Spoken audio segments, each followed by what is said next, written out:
এখানে 29 মে 2024 ক্যান্ডেলটি ক্লোজিং দিয়েছিল Bollinger lower ব্যান্ডের নিচে এবং এদিকে স্টকেস্টিক 20 লেভেলের নিচে দুটো লাইনই ক্লোজিং দিয়েছিল।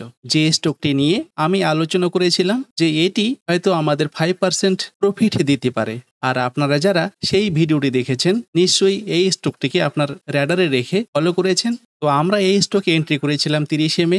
এখানে এন্ট্রি করার পর স্টকটি আজকে টোটাল 10% গিয়ে ক্লোজিং দিয়েছে, কিন্তু আমাদের টার্গেট ছিল অনলি 5%। এখানে টার্গেট হিট করতে টোটাল সময় লেগেছে 1 উইক, মানে এখানে এক সপ্তাহেই আমাদের টার্গেটটি হিট করে দিয়েছে। এই স্টকটির নাম বেয়ার কর্পোরেশন, যে স্টক থেকে আজকে আমরা এক্সিট করেছি কারণ টার্গেটটি আমাদের ফিল হয়ে গেছে। এটি উইপ্রোর টেকনিক্যাল চার্ট, এখানে টাইম ফ্রেম ডেইলি। এই স্টকটিও 30 মে এবং 31 মে দুই দিনেই এখানে বোলিঙ্গার লোয়ার ব্যান্ডের নিচে ক্লোজিং দিয়েছিল এবং স্টকেস্টিক 20 লেভেলের নিচে দুটো লাইনই ক্লোজিং দিয়েছিল। আর আমাদের এখানে এন্ট্রি ছিল 8 জুন, যেদিন কিনা স্টকটি গ্যাপ আপ ওপেন হয়েছিল।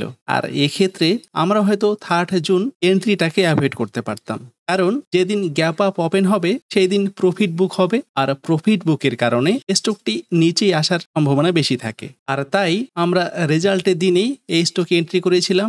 যদিও স্টকটি অনেকটা নিচে এসেছিল রেজাল্টের দিন, কিন্তু তারপরেও ক্লোজিং দিয়েছে অনেকটাই উপরে। তাই আমরা 4 তারিখ এন্ট্রি করার পর এখানে আমাদের 5% টার্গেটটি আজকে হিট করে দিল, আর যেখান থেকে আমরা আজকে এক্সিট করে আমি গতকালকেই বলেছিলাম যে নিফটি এখান থেকে কোন ডিরেকশন নেবে সেই বিষয়টি এখনো ক্লিয়ার নয়, কারণ নিফটি এমন একটা জায়গায় দাঁড়িয়ে আছে যার দুই দিকেই রাস্তা পরিষ্কার। নিফটি নিচেও আসতে পারে আবার উপরেও যেতে পারে, সেই জন্যই আমরা অপেক্ষা করতে পারি। যদি নিফটি এখান থেকে নিচে আসা শুরু করে তো আমাদের হাতে আবারও একটা সুযোগ আসতে পারে, যেখানে এন্ট্রি করলে আমরা 5 to 10% আপ মুভ দেখতে পারি। আর এই ক্যান্ডেলটি ক্লিয়ার ইন্ডিকেট করছে যে নিফটি এখানে উইক। তো নিফটি এমন একটা জায়গায় দাঁড়িয়ে আছে যেখান থেকে আমরা কোনোভাবেই বুঝতে পারছি না যে নিফটি উপরে যাবে নাকি নিচে আসবে। আর যে কারণে লেটেস্ট কোনো স্টক নেই যে স্টকটি এখানে বোলিঙ্গার লোয়ার ব্যান্ডের নিচে ক্লোজিং দিয়েছে, আবার স্টকেস্টিক 20 লেভেলের নিচে ক্লোজিং দিয়েছে, অথবা RSI 30 নিচে ক্লোজিং দিয়েছে।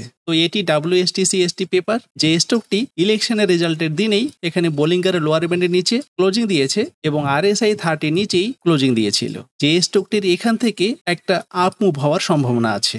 আর এই স্টকটি যদি আমরা প্রিভিয়াস লেভেলগুলো দেখতে যাই, এখানে দেখুন অনেক কয়েকটি এন্ট্রি লেভেল দেখতে পাচ্ছি যেখান থেকে আপ মুভ দিয়েছিল। এখানে একটু সময় নিয়েছিল, কেননা এখানে অনেকটা সময় একই রেঞ্জে ঘোরাফেরা করার পর দারুণ একটা আপ মুভ হয়েছিল, কিন্তু এখানেও একটা আপ মুভ হয়েছিল, এখানেও আপ মুভ হয়েছিল, যেখান থেকে আমরা 5% টার্গেটটিকে তো হিট করতে পেরেছিলাম। তো ঠিক একই মতোই এখানেও যেহেতু বোলিঙ্গার লোয়ার ব্যান্ডের নিচে ক্লোজিং দিয়েছে এবং RSI 30 নিচেই ক্লোজিং দিয়েছিল, সেই কারণে আমরা এখানে এন্ট্রি করতে পারি। কারণ এখানে 4 তারিখ যে লেভেলে ক্লোজিং দিয়েছিল আজকেও স্টকটি সেই লেভেলে গিয়ে ক্লোজিং দিয়েছে।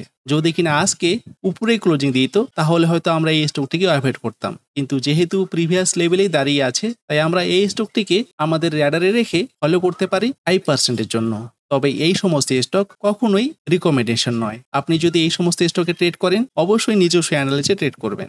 এটি পেপার সেক্টরের স্টক, যেখানে টোটাল 40টি স্টক আছে। এই 40টি স্টকের মধ্যে মার্কেট ক্যাপ দিয়ে এটি 3 নম্বরে, যার কারেন্ট প্রাইস 573 টাকা 45 পয়সা, যার মার্কেট ক্যাপ 3780 crore। এখানে ডেট টু ইকুইটি 0.09, যেটি অনেকটাই ভালো সিগন্যাল। এখানে promoter holding 56%, DII holding 7%, FII holding 8%, এখানে পাবলিক হোল্ডিং 28%, যার প্লেসড 0%, ROC এখানে 29%। আর এ পর্যন্ত যা কিছু দেখলাম সব প্যারামিটারগুলোই ইন্ডিকেট করে যে এই স্টকটি ফান্ডামেন্টালি স্ট্রং, যদিও সেলস গ্রোথ এবং প্রফিট গ্রোথ এখানে মাইনাস। কিন্তু ইয়ারলি প্রফিট যদি আমরা দেখতে যাই, এখানে দেখুন প্রিভিয়াস ইয়ারে 1087 crore প্রফিট করেছিল, আর লেটেস্ট ইয়ারেই সেটা ডিক্রিজ হয়ে 786 crore প্রফিট করেছে। তো এখানে ইয়ারলি প্রফিটের পরিমাণটাও অনেকটাই বেশি, কিন্তু হয়তো কোনো কারণবশত সেলস গ্রোথ ইনক্রিজ হচ্ছে না এবং প্রফিটও গ্রো হচ্ছে না। যদিও আমি এই স্টকটিকে নিয়ে অনেক আগে আলোচনা করেছিলাম। এখানে বোলিঙ্গার লোয়ার ব্যান্ডের নিচে ক্লোজিং দিয়েছে এবং স্টকেস্টিক 20 লেভেলের নিচেই ক্লোজিং দিয়েছিল, কিন্তু আবার এখানে বোলিঙ্গার লোয়ার ব্যান্ডের নিচে ক্লোজিং দিয়েছিল এবং RSI 30 নিচেই ক্লোজিং দিয়েছিল, যে কারণে আমাদের এখানে একটা এন্ট্রি লেভেল ছিল এবং এখানেও একটা এন্ট্রি লেভেল ছিল। আর এই স্টকটির কারেন্ট প্রাইস এই লেভেলের পাশাপাশি ঘোরাফেরা করছে, যে স্টকটিকে আমরা ফলো করতে পারি অনলি 5% এর জন্য। তবে আমরা যদি এই স্টকে অনেক আগে এন্ট্রি করে থাকি, নতুন করে আর ফ্রেশ এন্ট্রি করব না। কিন্তু যে কোনো স্টকে এন্ট্রি করার আগেই আমাদের মানি ম্যানেজমেন্টটুকু সঠিকভাবেই করতে হবে, যাতে কোনো একটা স্টকে এন্ট্রি করার পর সেখানে যাতে আমরা টিকে থাকতে পারি যতদিন না পর্যন্ত টার্গেটটি হিট করে। কিন্তু যদি আমরা মানি ম্যানেজমেন্টটুকু না করি, তো হয়তোবা টার্গেট হিট করা পর্যন্ত আমরা এই স্টকে টিকতেই পারলাম না, যে কারণে হয়তোবা লস বুক করেই এক্সিট করতে হয়। তাই এন্ট্রি করার আগেই সঠিক মানি ম্যানেজমেন্টটুকুই করে নিতে হবে।